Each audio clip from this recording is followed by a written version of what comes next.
আজি কামাখ্যা সেন্দুৰৰ বিষয়ে অলপ পাতিম। কামাখ্যাৰ সেন্দুৰ লগালে সঁচাকৈ ৰিজাল্ট পোৱা যায় নেকি? কামাখ্যাৰ সেন্দুৰ বহুতে এইটো কুৱেশ্যন কৰে যে বা আমাৰ ৰিলেশ্যনশ্বিপৰ যিবিলাক ইছ্যু আছে সেই ইছ্যুবিলাক কামাখ্যা সেন্দুৰ লগালে ভাল হ'ব নেকি?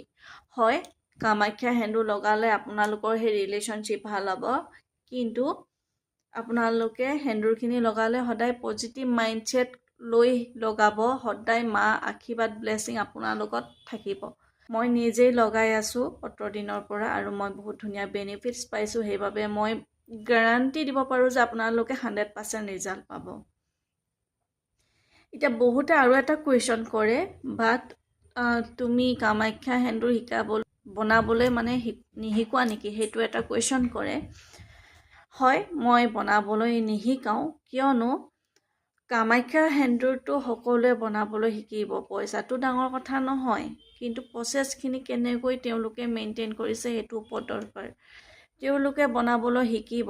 হয়তো এই হিলিং লাইনত যিসকলে নাথাকে তেওঁলোকে যদি বনাব, তেওঁলোকৰ অৰাটো কেনেকুৱা হৈ আছে, অৰাটো তেওঁলোকে ক্লিন কৰিছে নাই, তেওঁলোকৰ মাইণ্ডছেটবিলাক কেনেকুৱা হৈ আছে তাৰ ওপৰতো ডিপেণ্ড কৰে। আৰু তেওঁলোকে খোৱা মেইনটেইন কৰিছে নাই, খোৱা বন্ধ কৰিছে নাই, সেইটোৰ ওপৰতো ডিপেণ্ড কৰে। কিয়নো আমি যেতিয়া বনাওঁ নিজৰ অৰা ক্লিন কৰি লওঁ, আৰু মোৰ গা ধোৱা পানী বহুত বস্তু মিক্স কৰোঁ। গা ধুই ধুনীয়াকৈ গা পা ধুই লৈ পিনি পজিটিভ মাইণ্ডছেট লৈ তাৰ পাছত আমি এইবিলাক বনাওঁ।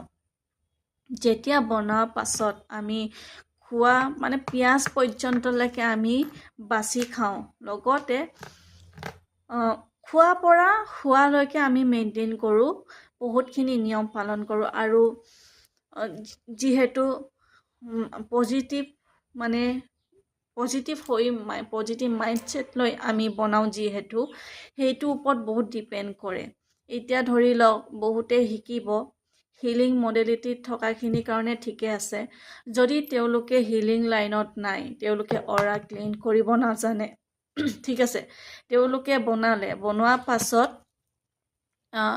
কি কৰিব, খোৱা বোৱাটো মেইনটেইন কৰিছে নাই সেইটোৰ ওপৰতো দৰকাৰ হ'ব।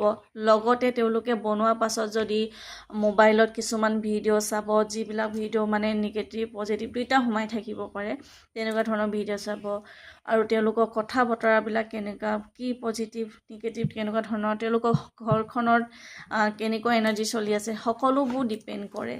যদি তেওঁলোকৰ মাইণ্ডছেটটো পজিটিভ, থট প্ৰচেছবোৰ পজিটিভ